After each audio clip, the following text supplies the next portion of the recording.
the Spot Track Podcast, talking sports contracts, the salary cap, and business of sports.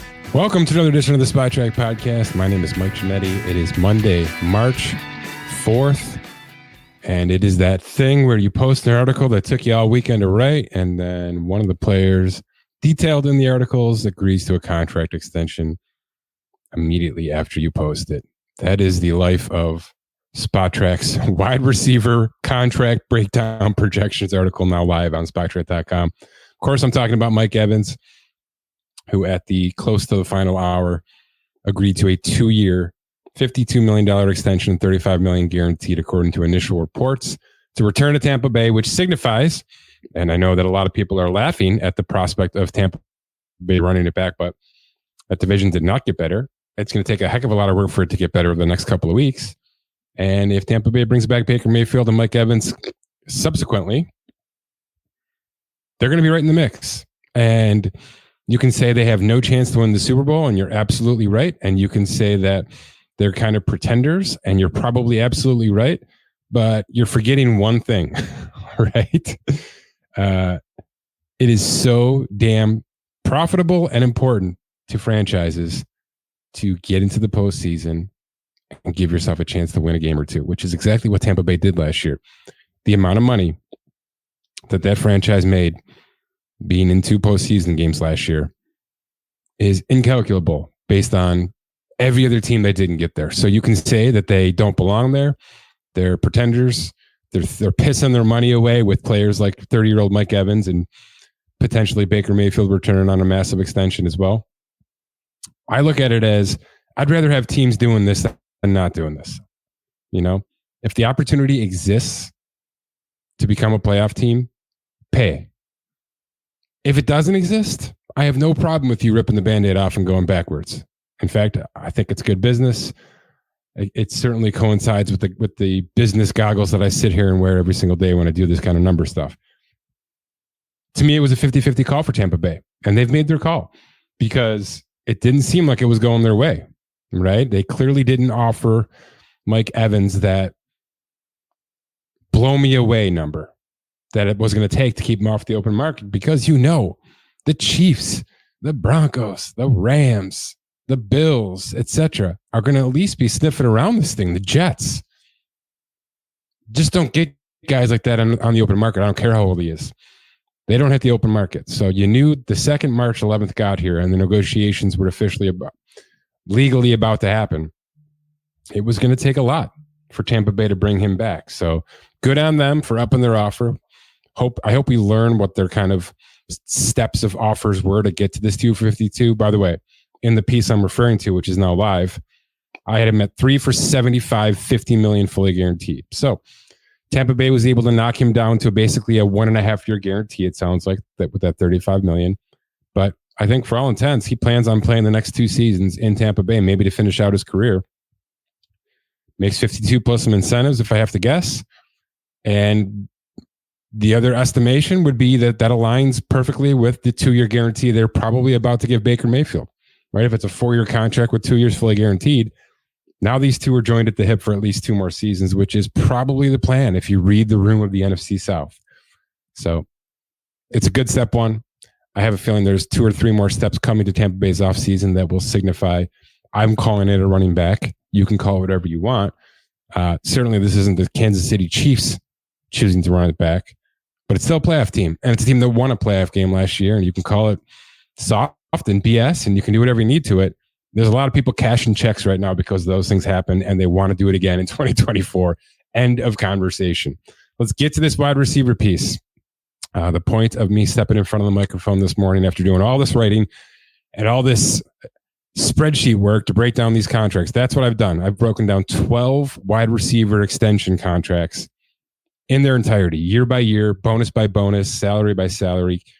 I give you cap hit, I give you dead cap, I gave you guarantee structure, I gave you the works. And obviously that conversation starts with Justin Jefferson, one of the more polarizing players we've had in this league, not just because he shattered every receiver record out of the gate, but because of where things are headed. There's a bunch of teams, and you can get this sentiment coming from the combine, right? There's a bunch of teams that are starting to waver on this idea that we should be keeping these wide receivers around at top value for too long. And the problem is I've got 12 guys here who need to make at least 22, 24, 26, 30, 32 million a year. And there's probably 12 prospects in this upcoming draft that can hit the field running immediately in 2024. And it's like the 5th straight year that we've been able to say that.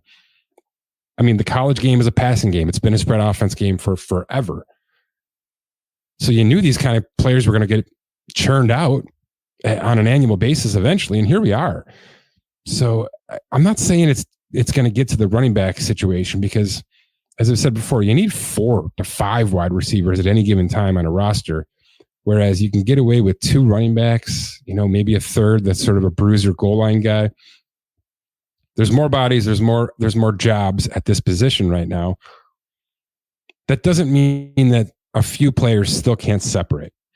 All right. Justin Jefferson is the Christian McCaffrey of his skill set. He is.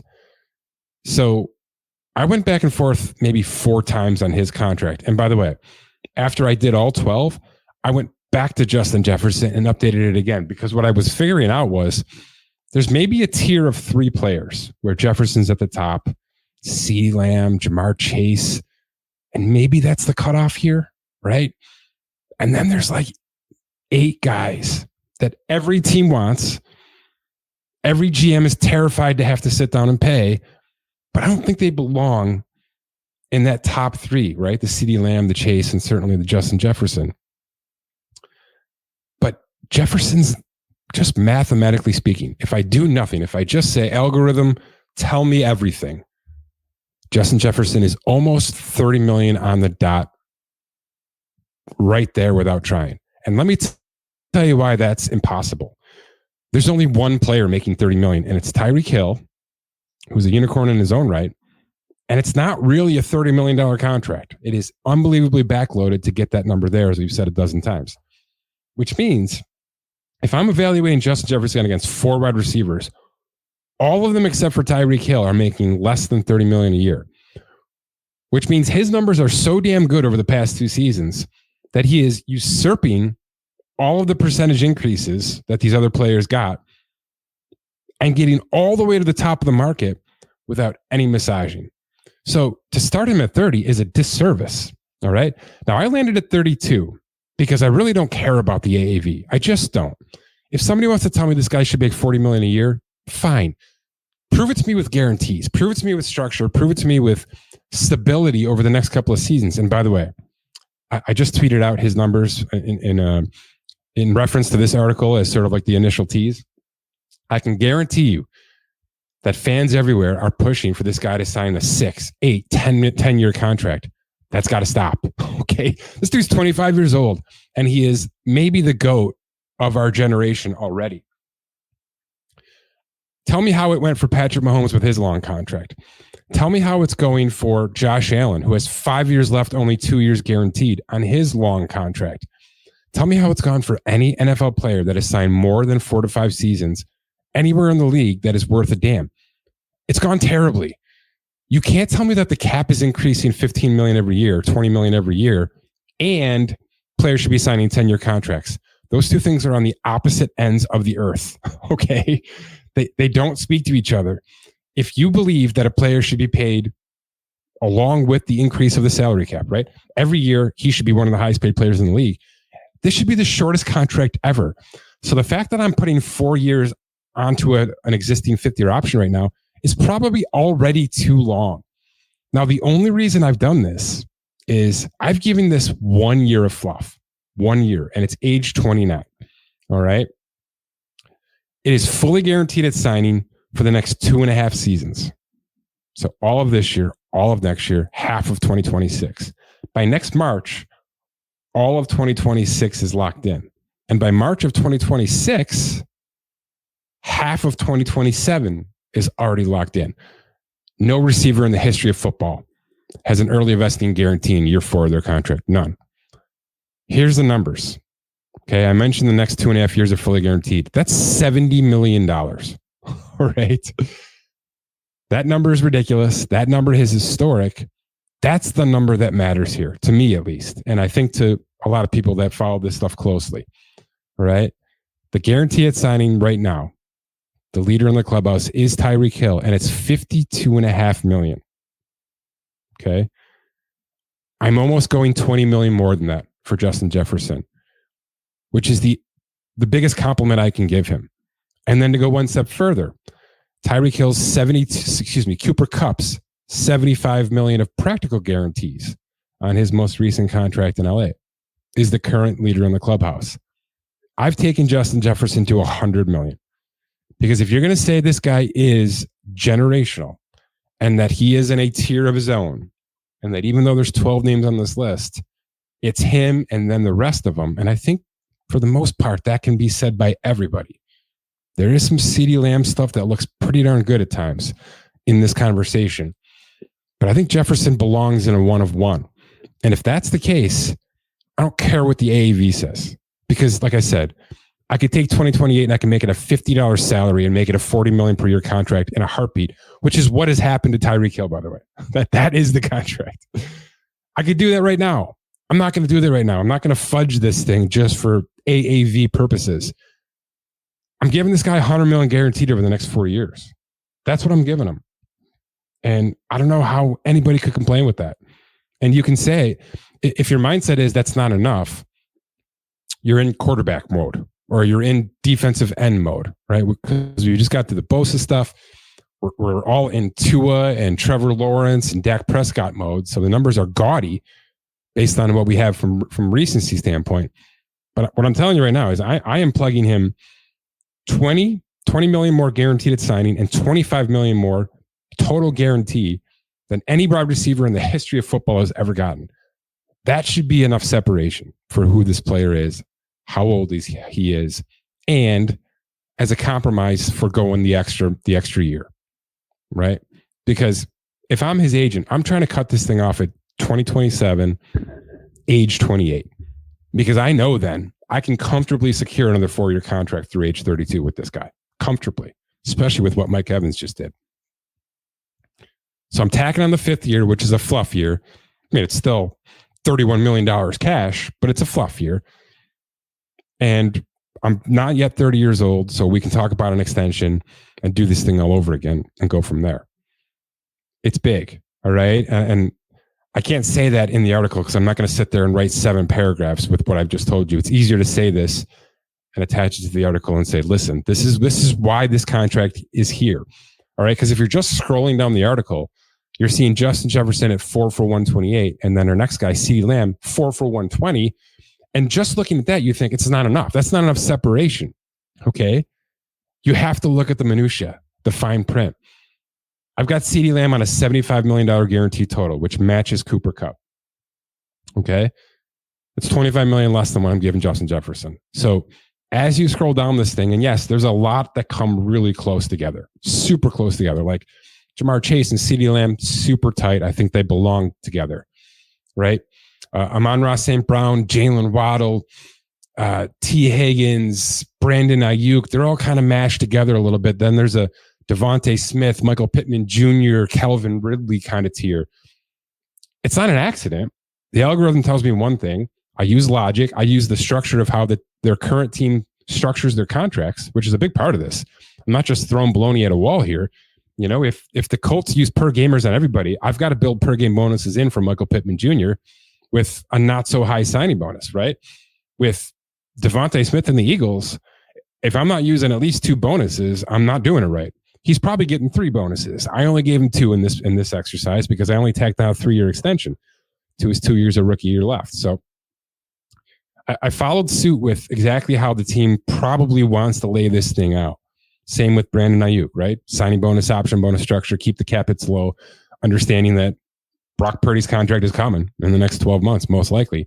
So if Brandon Ayuk's going to stay in San Francisco, and that's looking less and less likely as we see it, this is the structure that I think that it would fall into place. And I mentioned in the piece, in certain instances, especially with Ayuk, if he goes somewhere and that structure can change and he becomes a true WR1, right? Him and T. Higgins and some of these players who are looking to increase their role, either currently or with a new team, this is just the baseline now, right? If Brandon Ayuk goes to Carolina and becomes the number 1, the Bryce Young option, 4 for 96 isn't enough. And that's just fact. But we're not there yet. So I'm giving it at face value. I'm giving you what I believe right now exists for each of these 12 players. And certainly it's a fluid situation. I'll tell you where I struggled the most. Well, A, trying to rank these players because they're all freaking, alphas. I struggled with Jalen Waddle immensely. And the one of the reasons I struggled was I know what's coming from Miami, right? I don't have the luxury of just being Jalen Waddle's agent and saying, let's talk about this guy alone. I don't care about anything else. I have the unfortunate, knowledge of everything that's going on in Miami right now with Tua and with Christian Wilkins and with Tyreek, who is kind of getting to that fluffy part of his contract and is not slowing down. So are they gonna redo Tyreek shortly after redoing Jalen Waddle?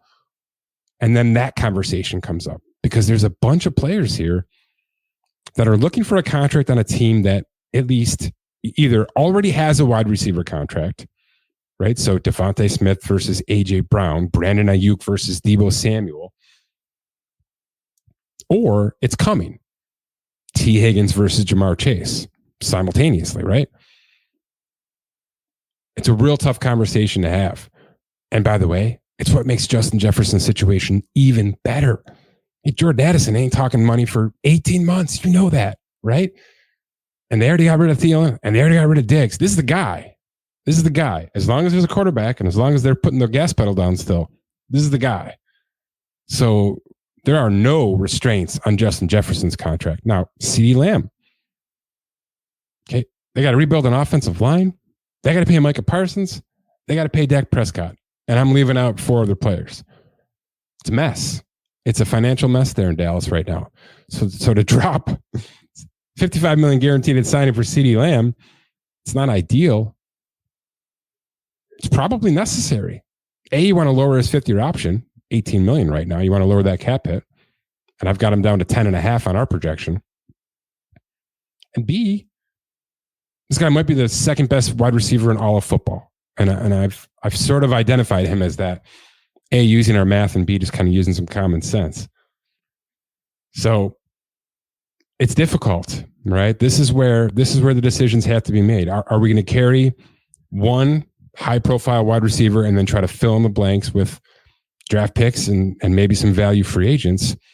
Or are we going to go too deep, which makes it a little bit easier to backfill, right? If we've got 2 legitimate, high-paid, locked-in options, now our quarterback has nothing to complain about anymore, right? So I can't imagine Tua losing Jalen Waddle, but I can imagine the front office in Miami saying, I don't know if we can do this. I don't know if we can sustain this for more than one season. If there's one overlap season, fine, because you can temper cap hits to some degree and make it all work. But it's going to be difficult for teams across the league to jump on board with this philosophy. And many, many teams are getting into this conversation right now.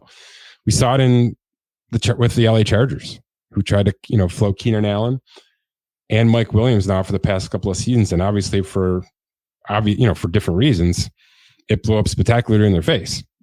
And I would expect one or both of those players to be off that roster in 2024. It hasn't gone well for the most part. Now, the Godwin-Mike Evans situation, Godwin's injury kind of derailed this thing. It was working, right? It was working with Tom Brady, at least at the helm. I don't think they're going to try to break up that train with Evans coming back in the fold, but it's certainly a conversation we've tried to have a bunch of times. And with this list and with the draft list coming and all these names out there, it's getting harder and harder for teams to bite the bullet here, especially when you see some of these numbers. I can tell you right now, the contracts on this page, on this article, range from $22 million a year to $32 million a year. And nobody has a guarantee at signing under $32 million. Nobody. All right. So these are significant contract extensions. This is Amari Cooper and Calvin Ridley and Michael Pittman and Devontae Smith and Brandon Ayuk and T. Higgins and Jalen Waddle and Amon-Ra St. Brown and Jamar Chase and CeeDee Lamb and Justin Jefferson. That's the list. I've excluded Mike Evans because, well, that one's done. St. Brown is the other one here. The numbers are spectacular. He has improved every year. It is a slightly smaller version of what CeeDee Lamb has done in Dallas. The progression is so obvious. The connection with the quarterback is so obvious. The ability to separate is so obvious. And I know the Lions have drafted and acquired wide receivers left and right. They have a surplus right now, and probably something that changes over the next couple of weeks here. But even with all that, right, and even with Gibbs and Montgomery now sort of doing their own thing from running back position, and Laporta, right, maybe the number one option, this guy's separated. And if I'm Jared Goff, this is the guy I need to make sure sticks around for the next 3 years, fully guaranteed with me. You know, and those two things are going to happen in succession here. There's a lot of mouths to feed, as we've talked about, quite a bit. Right? There's a left tackle. There's St. Brown. There's Jared Goff. There's a bunch more that have to get done to make sure that Detroit stays relevant in their division and stays relevant in the NFC. St. Brown's entering a contract year. He was afforded the performance escalator in year 4 of his rookie contract, so he's making over $3.3 million right now. So it's not like he's a $900,000 value. He's not anymore. Okay. The rookie contract structure kind of worked in his favor here. So we've got him at about $28 million a year. And I know where this is headed.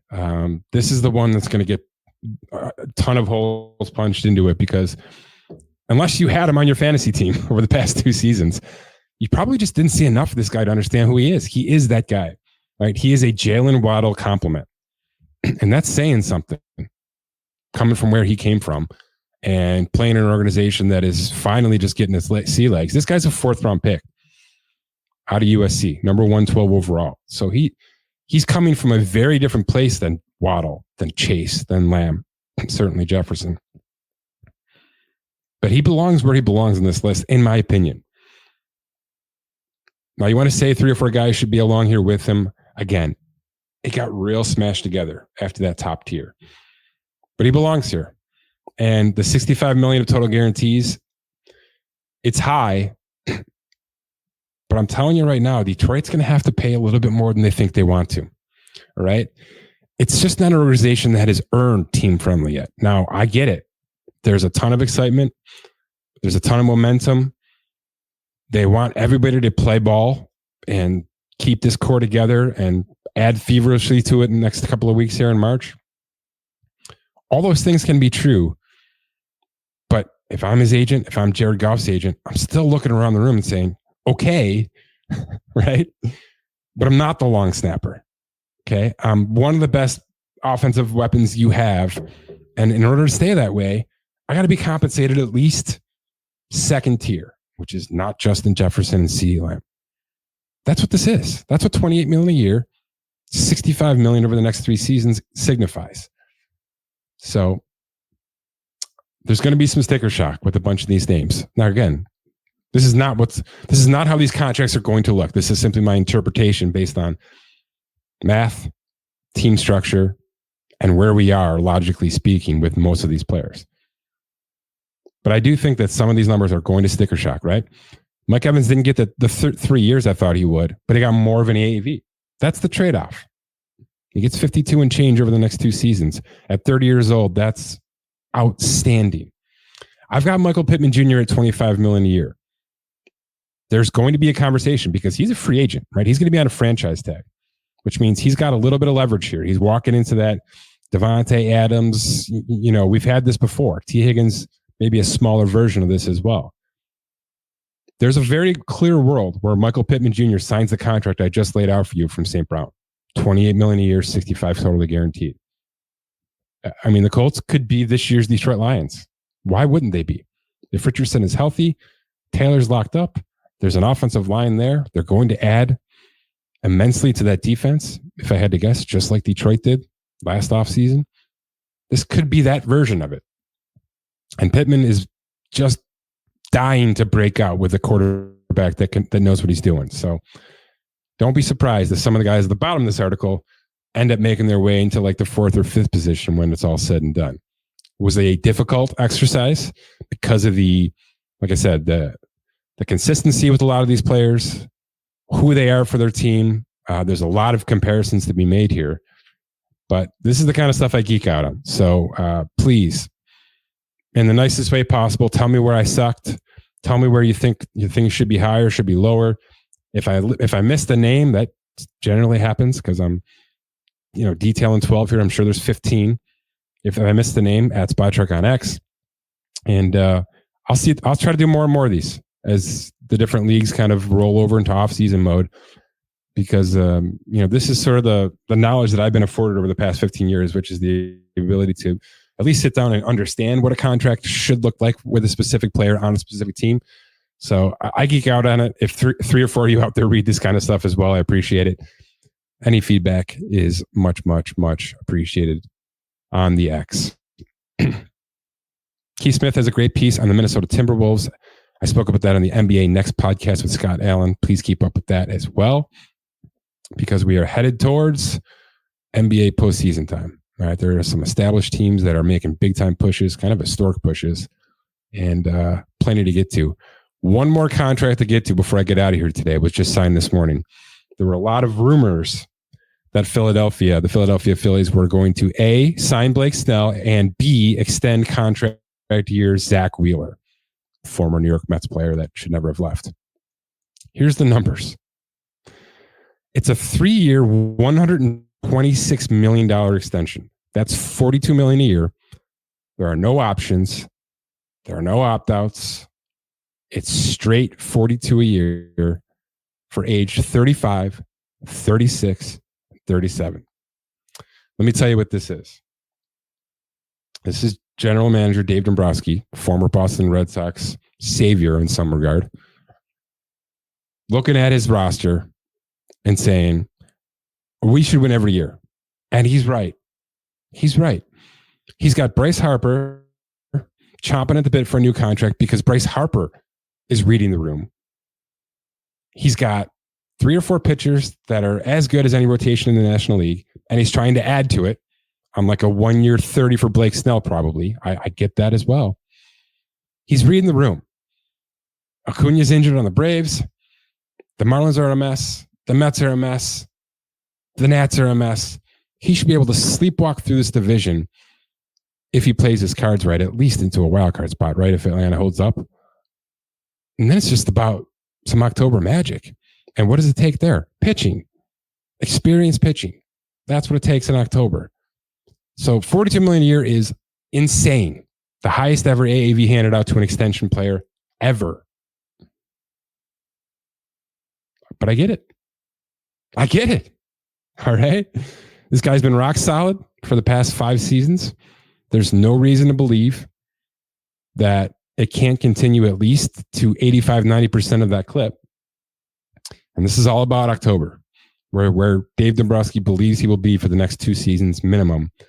And it was worth punching out Zack Wheeler for a couple extra more to go along with Aaron Nola's extension, to go along with a bunch of bullpen additions, and to go along with a 2, 3, 4, 5 in a lineup that is as powerful and dangerous as anybody in baseball.